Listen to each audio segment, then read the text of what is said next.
Hello everyone, Sandra here. So, about a while back, I did a video pre-game analysis for the Electro MC. So, in today, I want to go over this topic again and look at how the Electro MC is doing according to expectation and whether you should build them because the Electro MC currently is more useful than the Geo and Anemo MC.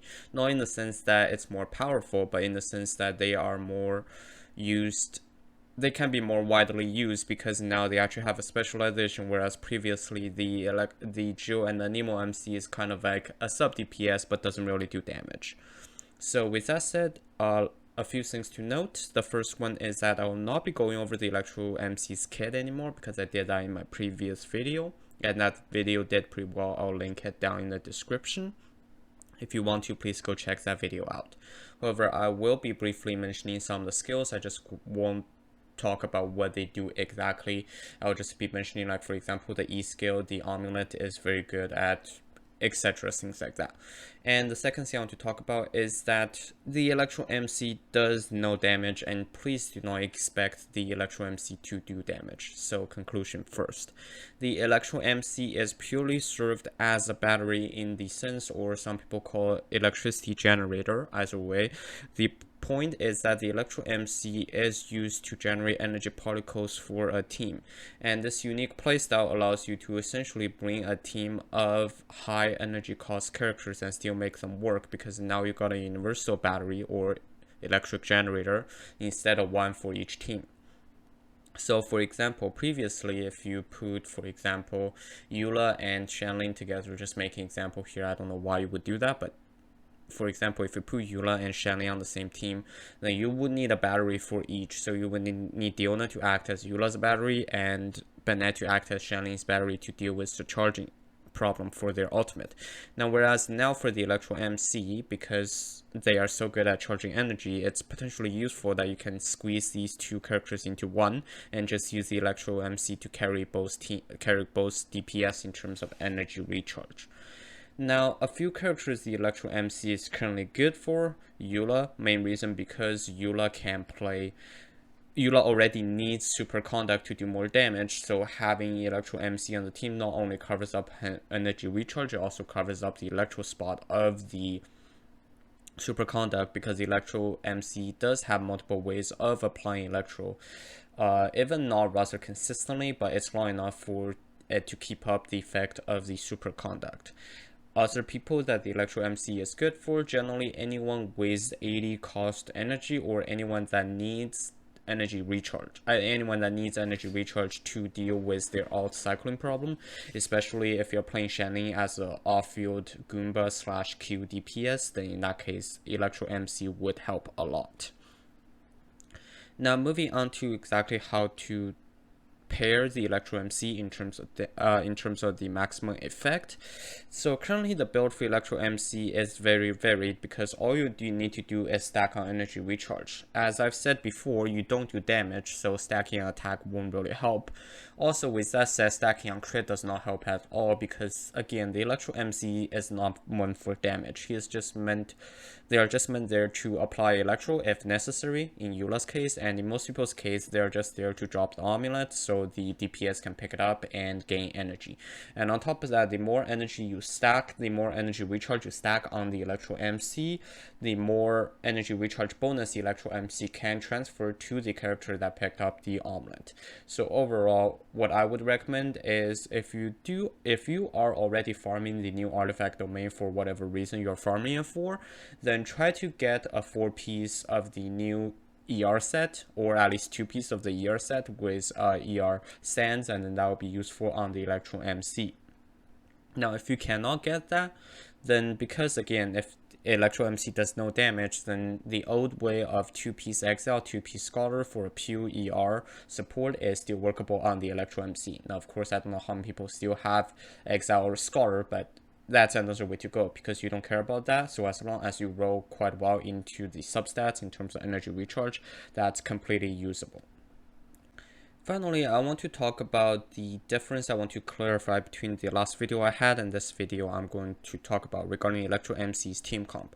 Now, they are still very useful. They are way more useful than the previous two in terms of team comps. However, because currently still not all the meta DPS have an 80 or 70 cost energy recharge requirement for their ultimate, so the Electro MC is not suitable in every team. If you have a quick swap team that can already cover its energy recharge well enough, there is no need for Electro MC.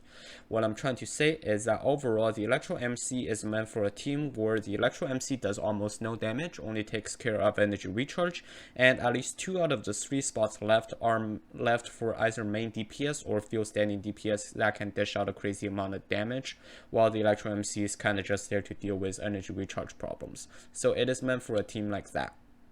For example, anyone with 70 or 80 cost can look into building the Electro MC, because after all, especially for newer players, you do not really want to build just a battery support for each element, at least not right now. Of course, if you're near the end game, it's up to you to build everyone you like. But as for now, if you're not particularly planning on building a battery for that element, but at the same time you have a DPS of that element. For example, if you have, Xiao as your DPS, but you're not really planning on building Venti, or you don't have Venti, and Sucrose is not really there to cover the energy recharge problems, and you also don't have Kazuha to generate energy particles, or Anemo MC. I don't know how Anemo MC does that, but again, particular case here. If that's the case, then Electro MC can step in to do this job. However, overall, I believe because the fact that Electro MC is specialized in energy recharge purely, even though they are very good at it right now and they seem to be the best overall at doing this, however, the main problem still appears that in today's Genshin team, because there's only 4 spots, you do not really have a spot left for a support that only fills in one role.